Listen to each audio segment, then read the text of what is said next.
നമസ്കാരം. മലയാളി വാർത്തയിലേക്ക് സ്വാഗതം. പശ്ചിമേഷ്യയിൽ നിലനിൽക്കുന്ന യുദ്ധ സാഹചര്യങ്ങൾക്കിടെ മേഖലയിലെ ഗൾഫ് രാജ്യങ്ങൾക്ക് നേരെ ഇറാന്റെ മിസൈൽ ഡ്രോൺ ആക്രമണങ്ങൾ തുടരുന്നു എന്ന വളരെ പ്രധാനപ്പെട്ട വാർത്തകൾ പുറത്തു വരികയാണ്. തീർച്ചയായും നമുക്കറിയാം, സമൂഹ മാധ്യമങ്ങളിലെല്ലാം സൗദി ഭരണാധികാരികൾ ഉള്ളതുകൊണ്ട് തന്നെ ഇവിടുത്തെ ജീവിതം സാധാരണഗതിയിലാണ് എന്ന് പറയുന്നു. എടുത്തു പറയേണ്ട ഒരു കാര്യം, ഒരു മേഖലയിൽ മാത്രമായിരിക്കാം ഒരു പക്ഷേ ആക്രമണം ഉണ്ടാകുന്നത്. പറഞ്ഞു വരുമ്പോൾ അല്ലെങ്കിൽ ദൃശ്യങ്ങൾ പ്രചരിപ്പിക്കുമ്പോൾ ആ മേഖല ഒന്നടങ്കം ആക്രമണത്തിനിരയാകുന്നു എന്നുള്ള വാർത്തകൾ വരും. അതുകൊണ്ട് തന്നെ സൗദി അറേബ്യ അടക്കമുള്ള ഭരണകൂടം കൃത്യമായി തന്നെ ഇതൊക്കെ മോണിറ്ററിംഗ് ചെയ്യുന്നുണ്ട്. അനാവശ്യമായി ദൃശ്യങ്ങൾ എടുക്കുന്നതും പ്രദർശിപ്പിക്കുന്നതും ഒക്കെ തന്നെ വിലക്കുന്ന ഒരു സാഹചര്യം ഉണ്ടായിട്ടുണ്ട്. എന്തായാലും ഇന്ന് രാവിലെ ബഹ്റൈൻ അടക്കമുള്ള പ്രവാസ മേഖലകളിൽ ശക്തമായ സൈറൺ ആക്രമണം, ഏകദേശം 50-ലേറെ സൈറണുകൾ മുഴങ്ങിയിരുന്നു എന്നുള്ള വാർത്തകൾ കൂടി വരികയാണ്. സൗദി അറേബ്യക്ക് നേരെ തൊടുത്തുവിട്ട 3 ബാലിസ്റ്റിക് മിസൈലുകൾ രാജ്യം വിജയകരമായി തകർത്തു എന്ന വാർത്ത വരുന്നു. അതേസമയം അയൽ രാജ്യമായ ബഹ്റൈനിൽ ഹോട്ടലുകൾക്കും പാർപ്പിട സമുച്ചയങ്ങൾക്കും നേരെ നടന്ന ആക്രമണങ്ങളിൽ വൻ നാശനഷ്ടങ്ങൾ റിപ്പോർട്ട് ചെയ്തിട്ടുണ്ട്. ഇസ്രായേൽ അമേരിക്ക സംയുക്താക്രമണത്തിൽ ഇറാനിയൻ മരണസംഖ്യ ഉയരുന്നു. ഇതുവരെ രാജ്യത്ത് 1230 പേർ കൊല്ലപ്പെട്ടെന്നാണ് ഔദ്യോഗിക റിപ്പോർട്ട്. പശ്ചിമേഷ്യയിൽ 7ാം ദിവസമാണ് സംഘർഷം തുടരുന്നത്. സൗദിയുടെ ശക്തമായ പ്രതിരോധം സൗദി അറേബ്യയിലെ പ്രിൻസ് സുൽത്താൻ എയർബേസ് ലക്ഷ്യമിട്ടാണ് ഇറാന്റെ ഭാഗത്തു നിന്നും ബാലിസ്റ്റിക് മിസൈലുകൾ എത്തിയത്. റിയാദിൽ നിന്ന് ഏകദേശം 100 കിലോമീറ്റർ അകലെയുള്ള ഈ തന്ത്രപ്രധാനമായ സൈനിക കേന്ദ്രത്തിന് നേരെ വന്ന 3 മിസൈലുകളെയും സൗദി വ്യോമ പ്രതിരോധ സേന ആകാശത്ത് വെച്ച് തന്നെ തകർത്തു. ആക്രമണത്തിൽ ആർക്കും പരിക്കേൽക്കുകയോ നാശനഷ്ടങ്ങൾ സംഭവിക്കുകയോ ചെയ്തിട്ടില്ല എന്ന് സൗദി പ്രതിരോധ മന്ത്രാലയം ഔദ്യോഗികമായി സ്ഥിരീകരിച്ചു. രാജ്യത്തിന്റെ കിഴക്കൻ പ്രവിശ്യകളിൽ എത്തിയ മറ്റു ഡ്രോണുകളും ക്രൂയിസ് മിസൈലുകളും സൈന്യം വിജയകരമായി പ്രതിരോധിച്ചതായും റിപ്പോർട്ടുകൾ ഉണ്ട്. ബഹ്റൈനിൽ നാശനഷ്ടങ്ങൾ ഉണ്ട്.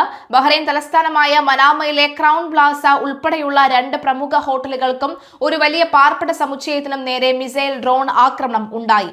കെട്ടിടങ്ങളുടെ മുൻഭാഗം തകരുകയും തീപിടുത്തം ഉണ്ടാവുകയും ചെയ്തെങ്കിലും ആളപായം റിപ്പോർട്ട് ചെയ്തിട്ടില്ല എന്നത് ബഹ്റൈൻ ആഭ്യന്തര മന്ത്രാലയം പുറത്തുവിടുന്ന ആശ്വാസകരമായ വാർത്തയാണ്. US 5ാം കപ്പൽപ്പടയുടെ ആസ്ഥാനം സ്ഥിതി ചെയ്യുന്ന ബഹ്റൈനിൽ സുരക്ഷാ സംവിധാനങ്ങൾ ശക്തമാക്കിയിട്ടുണ്ട്. മനാമയിലെ ഹോട്ടലുകളിൽ താമസിക്കുന്ന തങ്ങളുടെ പൗരന്മാരോട് ജാഗ്രത പാലിക്കാനും സുരക്ഷിത സ്ഥാനങ്ങളിലേക്ക് മാറാനും US എംബസി നിർദ്ദേശം നൽകിക്കഴിഞ്ഞു. പ്രവാസികൾക്കും പൗരന്മാർക്കും ജാഗ്രത നിർദ്ദേശം നൽകുന്നുണ്ട്. മേഖലയിലെ മറ്റ് ഗൾഫ് രാജ്യങ്ങളായ UAE, ഖത്തർ, കുവൈത്ത് എന്നിവിടങ്ങളിലും മിസൈൽ ഭീഷണി നിലനിൽക്കുന്നുണ്ട്. ഇറാന്റെ ഭാഗത്തു നിന്നുള്ള ഇത്തരം പ്രകോപനപരമായ ആക്രമണങ്ങളെ അറബ് രാജ്യങ്ങൾ ഒന്നിച്ച് അപലപിച്ചു.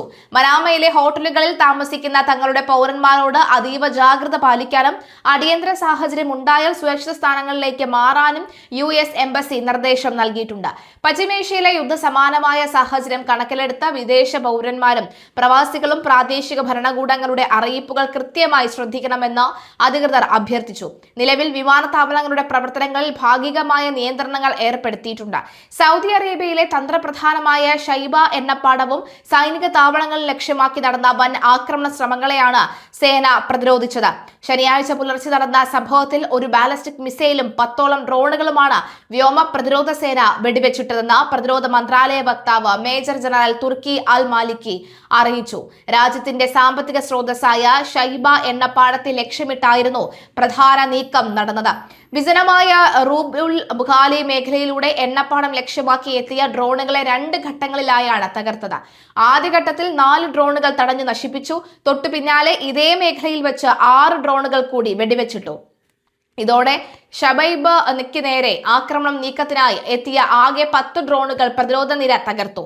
എണ്ണപ്പാടത്തിന് പുറമെ സൗദിയിലെ പ്രമുഖ സൈനിക കേന്ദ്രമായ അൽ ഗർജിലെ അമീർ സുൽത്താൻ എയർബേസ് ലക്ഷ്യമാക്കി തൊടുത്തുവിട്ട ഒരു ബാലിസ്റ്റിക് മിസൈലും പ്രതിരോധ സേന ആകാശത്ത് വെച്ച് തന്നെ നശിപ്പിച്ചു. കഴിഞ്ഞ ദിവസങ്ങളിലും റിയാദിന് സമീപമുള്ള വിവിധ മേഖലകളിൽ സമാധാന ആക്രമണ ശ്രമങ്ങൾ നടന്നിരുന്നതായി മന്ത്രാലയം വ്യക്തമാക്കി. ഇതിന്റെ വിശദാംശങ്ങൾ താഴെ പറയുന്നവയാണ്. ലക്ഷ്യമിട്ട സ്ഥലങ്ങൾ: കിഴക്കൻ റിയാദ, വടക്ക് കിഴക്കൻ റിയാദ, അൽ ഖർജ പ്രവിശ്യ, അമീർ സുൽത്താൻ എയർബേസ് എന്നിവ. തകർത്തവ 5 ബാലിസ്റ്റിക് ക്രൂയിസ് മിസൈലുകളും 6 ഡ്രോണുകളും. രാജ്യത്തിന്റെ സുരക്ഷയ്ക്കും സാമ്പത്തിക സ്രോതസ്സുകൾക്കും നേരെ ഉണ്ടാകുന്ന ഇത്തരം ഭീഷണികളെയും നീക്കങ്ങളെയും അതിശക്തമായി തന്നെ നേരിടും. മേജർ ജനറൽ തുർക്കി അൽ മാലിക്കിയാണ് ഇക്കാര്യം വ്യക്തമാക്കിയത്. മേഖലയിലെ സമാധാനവും സുരക്ഷയും ഉറപ്പാക്കാൻ പ്രതിരോധ സേന സജ്ജമാണെന്നും ഔദ്യോഗിക വക്താവ് കൂട്ടിച്ചേർത്തു. ഇറാന്റെ മിസൈൽ ആക്രമണത്തിന് സാധ്യതയുണ്ട് എന്ന് ദുബായ് നിവാസികൾക്ക് മുന്നറിയിപ്പ് നൽകി UAE അധികൃതർ. മൊബൈൽ ഫോൺ സന്ദർശനങ്ങളിൽ മേഖലയിലൂടെയാണ് ഇന്ന് മിസൈൽ ആക്രമണം ഉണ്ടാകാൻ സാധ്യതയുണ്ടെന്നും ജാഗ്രത പാലിക്കണമെന്നും അറിയിച്ചുള്ള മുന്നറിയിപ്പ് സന്ദേശമെത്തി. ഇറങ്ങരുതെന്നും ഏത് സാഹചര്യവും നേരിടാൻ തയ്യാറായിരിക്കണമെന്നും നിർദ്ദേശങ്ങളിൽ പറയുന്നു. തങ്ങൾക്ക് തുടർച്ചയായി 4 തവണ ഫോണിലൂടെ അലേർട്ട് ലഭിച്ചെന്നും അടിയന്തര സാഹചര്യത്തെ നേരിടാനുള്ള ആവശ്യ വസ്തുക്കൾ നേരത്തെ തന്നെ ശേഖരിച്ചു വെച്ചിട്ടുണ്ടെന്നും ദുബായ് നിവാസികൾ പറയുന്നു. പാസ്പോർട്ട് ഉൾപ്പെടെയുള്ള രേഖകൾ അടങ്ങിയ ബാഗുകളും ചിലർ തയ്യാറാക്കി വെച്ചിട്ടുണ്ട്. ഇറാനിലേക്ക് ഇസ്രയേലും US നടത്തുന്ന സംയുക്ത ആക്രമണങ്ങൾക്ക് പകരമായി ഗൾഫ് രാജ്യങ്ങളിലുള്ള അമേരിക്കൻ വ്യോമതാവളങ്ങളാണ് ഇറാൻ ലക്ഷ്യമിടുന്നത്. ഇതേ തുടർന്ന് ഗൾഫ് മേഖലയിലൂടെയുള്ള വിമാന സർവീസുകൾ വലിയ രീതിയിൽ റദ്ദാക്കിയിരുന്നു. വിമാന സർവീസുകൾ തടസ്സപ്പെട്ടതിനെ തുടർന്ന് നിരവധി ഇന്ത്യൻ യാത്രക്കാർ യാത്രാ പ്രതിസന്ധിയിൽ ആണ്. ഗൾഫ് മേഖലയിൽ കുടുങ്ങിയ ഇന്ത്യക്കാർ മാർച്ച് 2 മുതലാണ് തിരികെ എത്തി തുടങ്ങിയത്. അതേസമയം UAE സർക്കാർ സാഹചര്യത്തെ വളരെ മികച്ച രീതിയിൽ കൈകാര്യം ചെയ്യുന്നുണ്ടെന്നും തങ്ങൾക്കു വേണ്ട എല്ലാ സഹായങ്ങളും ചെയ്തു തന്നിരുന്നെന്നും ആണ് മടങ്ങിയെത്തിയവർ പറയുന്നത്. തങ്ങളിൽ എവിടെ സുരക്ഷിതരാണ് എന്നും ഭയപ്പെടേണ്ട സാഹചര്യം ഇല്ലെന്നും ദുബായ് നിവാസികളും അറിയിക്കുന്നു.